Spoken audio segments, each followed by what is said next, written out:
Smart money concept series में हमारा ये फर्स्ट वीडियो है। आज के इस वीडियो में हम स्मार्ट मनी कॉन्सेप्ट के अंतर्गत कंप्लीट मार्केट स्ट्रक्चर मैपिंग कैसे करते हैं इसे समझने वाले हैं। तो चलिए सबसे पहले मार्केट स्ट्रक्चर किसे कहते हैं ये जानते हैं। मार्केट में मुख्य रूप से 3 स्टेजेस या फिर स्ट्रक्चर्स होते हैं, जिसमें बुलिश स्ट्रक्चर जिसे हम प्राइस एक्शन में अप ट्रेंड कहते हैं, साथ ही एक साइडवेज स्ट्रक्चर और उसके बाद एक डाउन ट्रेंड या फिर बेरिश स्ट्रक्चर को हम चार्ट पर देखते हैं। अगर आप प्राइस एक्शन की समझ रखते हैं तो जब भी मार्केट में प्राइस हायर हाई और हायर लोज बनाकर ऊपर बढ़ती है तो उस समय मार्केट में एक अप ट्रेंड चल रहा होता है, जबकि साइडवेज मार्केट में चार्ट पर दोनों तरफ से लगभग इक्वल हाइज और लोज बनने के कारण हमें कोई भी क्लियर ट्रेंड नहीं दिखाई देता, जिस कारण प्राइस एक ही रेंज में कंसोलिडेट करती रहती है। लेकिन जब भी मार्केट में लोअर लोज और लोअर हाइज का स्ट्रक्चर चार्ट पर बनता है तो हम उसे एक डाउन ट्रेंड या फिर बेरिश मार्केट स्ट्रक्चर कहते हैं। ये मार्केट में चल रहे ट्रेंड या फिर स्ट्रक्चर को समझने का एकदम बेसिक सा तरीका है, जिसे हम प्राइस एक्शन में चार्ट रीडिंग करते समय इस्तेमाल करते हैं। लेकिन एसएमसी में मार्केट स्ट्रक्चर मैपिंग करते समय हमें ब्रेक ऑफ स्ट्रक्चर और चेंज ऑफ कैरेक्टर, इन 2 बातों का ध्यान रखना पड़ता है। तो चलिए सबसे पहले ब्रेक ऑफ स्ट्रक्चर यानी कि बॉस किसे कहते हैं ये जानते हैं। यहां मार्केट एक अप ट्रेंड में इस तरह से हायर हाइज और हायर लोज का फॉर्मेशन बनाकर ऊपर जा रहा है। स्मार्ट मनी कॉन्सेप्ट में जब भी प्राइस अपने पुराने हाई को ब्रेक करके ऊपर निकलती है और उस हाई के ऊपर थोड़ी देर तक ट्रेड करने के बाद नीचे आती है तो इसे हम ब्रेक ऑफ स्ट्रक्चर कहते हैं, क्योंकि यहां मार्केट ने इस तरह से एक स्विंग हाई बनाया था, यानी कि एक पैटर्न क्रिएट किया था। अब जब प्राइस इस लोअर पॉइंट से फिर से ऊपर निकलती है तो प्राइस ने बनाया हुआ ये पैटर्न यानी कि स्ट्रक्चर ब्रेक हो जाता है, जिससे यहां एक और न्यू हाई बनने से चार्ट पर एक और न्यू पैटर्न या फिर स्ट्रक्चर बन जाता है। इस तरह से प्राइस हायर हाइज बनाकर ऊपर बढ़ती है। प्राइस एक्शन में जब भी इस तरह से प्राइस मूव करती है तो यहां हम इसे चार्ट पर बनने वाला एक चार्ट पैटर्न कहते हैं, और जब भी मार्केट अपने पुराने पैटर्न को ब्रेक करके एक नया पैटर्न बनाता है तो उसे हम प्राइस एक्शन की भाषा में पैटर्न ब्रेक इस नाम से जानते हैं।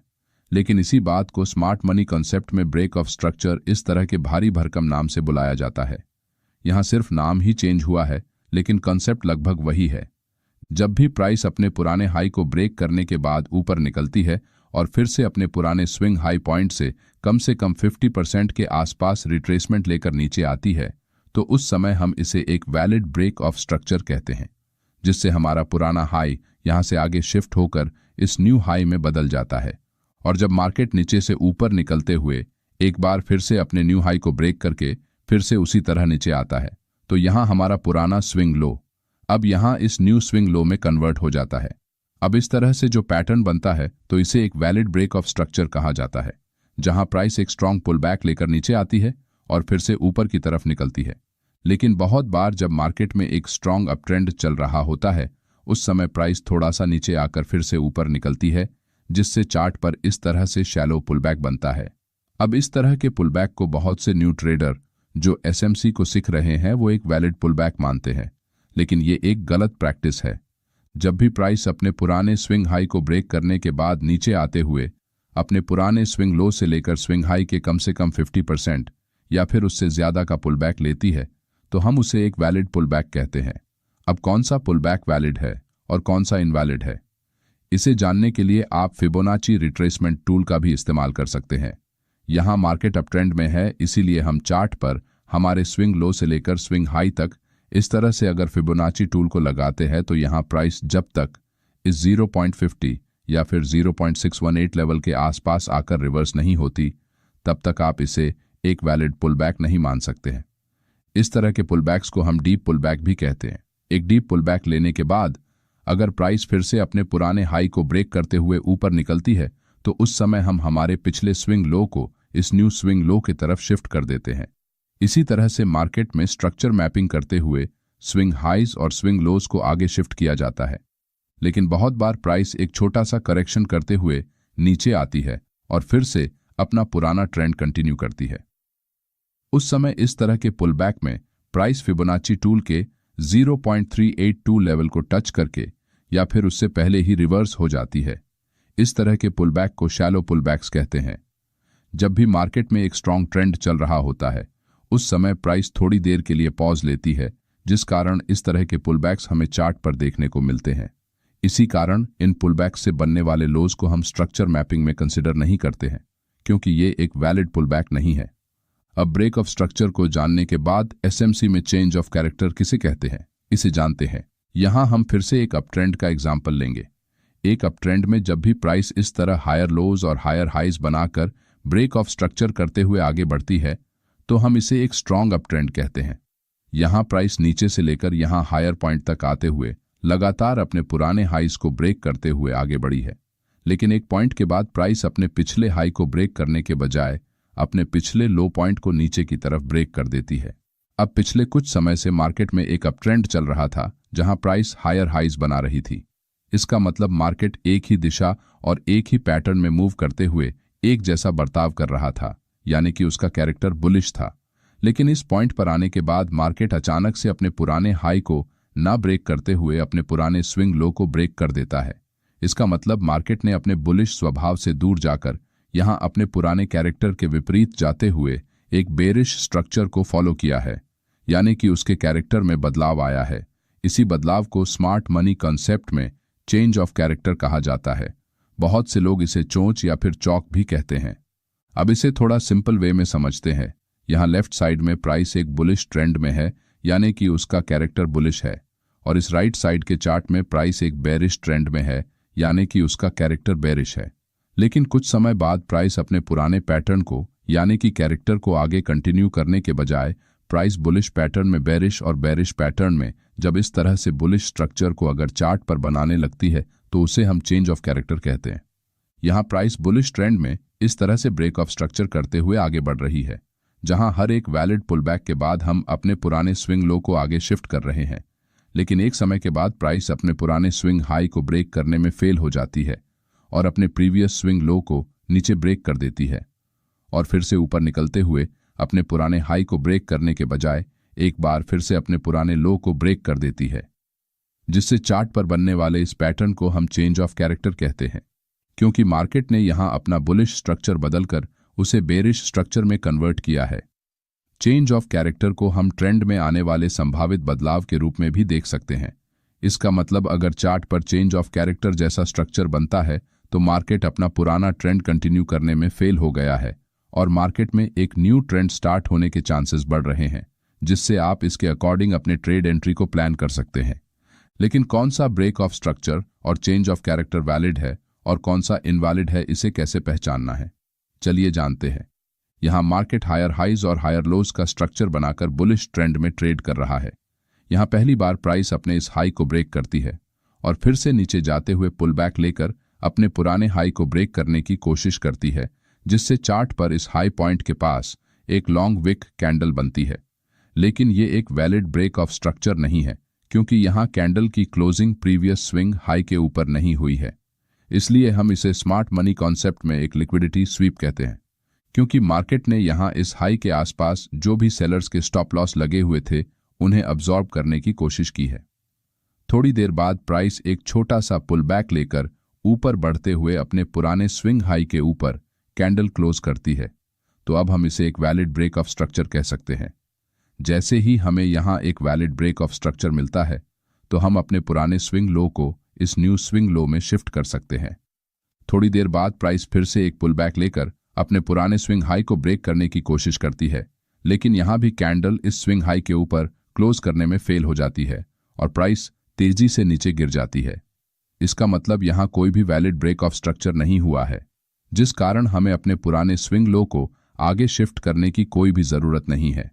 क्योंकि जब तक चार्ट पर कोई वैलिड ब्रेक ऑफ स्ट्रक्चर नहीं बनता, तब तक हमें अपने पुराने स्विंग लो को उसकी जगह से आगे शिफ्ट नहीं करना है। इस बात को आपको समझना होगा, तभी आप चार्ट पर अच्छी तरह से स्ट्रक्चर मैपिंग कर सकेंगे। अब हमारा स्विंग लो अपने पुराने जगह पर है, लेकिन यहां मार्केट ने अपने बुलिश ट्रेंड को फॉलो करते हुए स्विंग हाई को ब्रेक करने की जगह स्विंग लो को ब्रेक किया है। इसका मतलब यहां चेंज ऑफ कैरेक्टर होने के कारण मार्केट में बेरिश ट्रेंड के आने की संभावना है। यहां प्राइस नीचे जाते हुए अपने पुराने स्विंग लो के नीचे कैंडल को क्लोज करती है, जिससे ये एक वैलिड चेंज ऑफ कैरेक्टर बन जाता है। थोड़ी देर बाद प्राइस नीचे से पुल बैक लेकर ऊपर आती है। मगर फिर से नीचे जाते हुए अपने पुराने स्विंग लो को ब्रेक कर देती है। इसका मतलब यहाँ एक बेरिश ब्रेक ऑफ स्ट्रक्चर हुआ है। अब ये पुलबैक वैलिड है या फिर इनवैलिड है, इसे जानने के लिए हम यहाँ फिर से फिबोनाची टूल को लगाकर देखेंगे। अब यहाँ मार्केट बेरिश है, इसलिए फिबोनाची को ऊपर से नीचे ड्रॉ करना पड़ेगा। फिबोनाची टूल को चार्ट पर किस तरह से लगाना है इसके बारे में हमने एक फुल वीडियो बनाया है, आप उसे भी देख सकते हैं। अब आप यहाँ देखेंगे कि प्राइस ने 0.50 के लेवल के आसपास आकर रिवर्स किया है, जिस कारण ये एक वैलिड पुलबैक है। इसलिए प्राइस जैसे ही अपने पुराने स्विंग लो को नीचे ब्रेक करती है तो हम यहाँ ब्रेक ऑफ स्ट्रक्चर को मार्क करते हुए अपने पुराने स्विंग हाई को इस न्यू स्विंग हाई के पास ला सकते हैं। इसी तरह से चार्ट पर ब्रेक ऑफ स्ट्रक्चर और चेंज ऑफ कैरेक्टर को मार्क किया जाता है। हमने यहाँ इन दोनों कॉन्सेप्ट्स का सिर्फ एक बेसिक इंट्रोडक्शन ही देखा है। इसे चार्ट पर किस तरह से इस्तेमाल करना है इसके बारे में हम आने वाले वीडियोज़ में विस्तार से समझने वाले हैं। चलिए अब स्ट्रॉन्ग हाइज और स्ट्रॉन्ग लोज को कैसे आइडेंटिफाई करना है इसे जानते हैं। अब चार्ट पर यहाँ सबसे पहले वाला जो स्विंग लो था उसे हम एक स्ट्रॉन्ग लो कहते हैं, क्योंकि इस लो को ब्रेक करते ही मार्केट ने अपना बुलिश ट्रेंड चेंज करते हुए बेरिश ट्रेंड में प्रवेश किया था। साथ ही यहाँ चेंज ऑफ कैरेक्टर से पहले वाले स्विंग हाई को सबसे स्ट्रॉन्ग हाई कहा जाता है, क्योंकि मार्केट में ये लेवल फ्यूचर में एक स्ट्रॉन्ग रेजिस्टेंस के रूप में काम आने वाला है और इसे ब्रेक करना मार्केट के लिए सबसे मुश्किल काम हो सकता है, क्योंकि यहाँ सबसे ज्यादा सेलर्स के स्टॉप लॉस मौजूद है, जिस कारण यहाँ सबसे ज्यादा सेलिंग प्रेशर होने के कारण इसे ब्रेक करना मार्केट के लिए थोड़ा मुश्किल काम है। इसलिए ये लेवल भविष्य में एक रेजिस्टेंस के रूप में काम करेगा। चार्ट पर ब्रेक ऑफ स्ट्रक्चर के बाद जब प्राइस रिट्रेसमेंट करती है तो उस समय वो अपने पुराने स्विंग हाई और स्विंग लोज के अंदर ही ट्रेड करती रहती है। उस समय यहाँ जो ये स्विंग्स बन रहे हैं उन सभी को इंटरनल स्विंग्स या फिर माइनर स्विंग्स कहा जाता है। इस तरह के स्विंग्स को चार्ट पर रिटेल ट्रेडर्स की लिक्विडिटी को ग्रैब करने के लिए बनाया जाता है। इसलिए इस तरह के इंटरनल स्ट्रक्चर में हमें अपनी ट्रेड एंट्रीज को करने से हमेशा बचना चाहिए। बहुत से रिटेल ट्रेडर्स को प्रो ट्रेंड या फिर मेजर ट्रेंड और माइनर या फिर काउंटर ट्रेंड को समझने में मुश्किल होती है। चलिए इसे सिंपल भाषा में समझते हैं। इस चार्ट में प्राइस यहां से लेकर यहां इस पॉइंट तक हायर हाइज और हायर लोज बना रही है। प्राइस एक्शन के हिसाब से ये एक बुलिश ट्रेंड कंसिडर किया जाता है। इसका मतलब मार्केट में मुख्य रूप से एक बुलिश सेंटिमेंट बना हुआ है, यानी कि मार्केट का मेजर ट्रेंड या फिर जिसे कुछ लोग प्रो ट्रेंड कहते हैं वो बुलिश है, क्योंकि प्राइस धीरे धीरे ऊपर बढ़ रही है। लेकिन मार्केट में प्राइस कभी भी एक सीधी रेखा में ऊपर या फिर नीचे मूव नहीं करती। अगर प्राइस को एक जगह से दूसरे जगह जाना है तो उसे बायर और सेलर्स को ट्रेड एंट्री और एग्जिट करने का मौका देना पड़ता है। इसलिए इस पॉइंट पर मार्केट में जो ट्रेडर्स ऐड हुए थे उनमें से कुछ ट्रेडर्स के द्वारा प्रॉफिट बुकिंग करने और कुछ फ्रेश सेलर्स के ऐड होने के कारण प्राइस यहां थोड़ा नीचे आती है, जिस कारण यहां फिर से कुछ न्यू बायर्स मार्केट में शामिल होते हैं और ये सिलसिला ऐसे ही चलता रहता है, जिस वजह से प्राइस छोटे छोटे पुलबैक लेकर आगे बढ़ती है। एक मेजर ट्रेंड की विपरीत दिशा में प्राइस के इसी बिहेवियर को हम माइनर ट्रेंड या फिर काउंटर ट्रेंड कहते हैं। यहाँ बीच बीच में जो प्राइस ने रिट्रेसमेंट करते हुए छोटे मूव्स किए हैं उनका समावेश काउंटर ट्रेंड में किया जाता है और इन्हीं जगहों पर सबसे ज्यादा रिटेल ट्रेडर्स को फंसाया जाता है। इसलिए अगर आपको अपनी ट्रेडिंग जर्नी में बड़े प्रॉफिट्स बनाने हैं तो आपका ध्यान हमेशा मार्केट में चल रहे मेजर ट्रेंड की तरफ ही होना चाहिए और उसी दिशा में आपकी ट्रेड एंट्रीज को आपको प्लान करना पड़ेगा। अब इन सभी पॉइंट्स को एक मिनट में जानते हैं। यहाँ प्राइस एक स्विंग हाई बनाकर नीचे आने के बाद फिर से अपने पुराने स्विंग को ब्रेक कर देती है तो चार्ट पर ब्रेक ऑफ स्ट्रक्चर हो जाता है।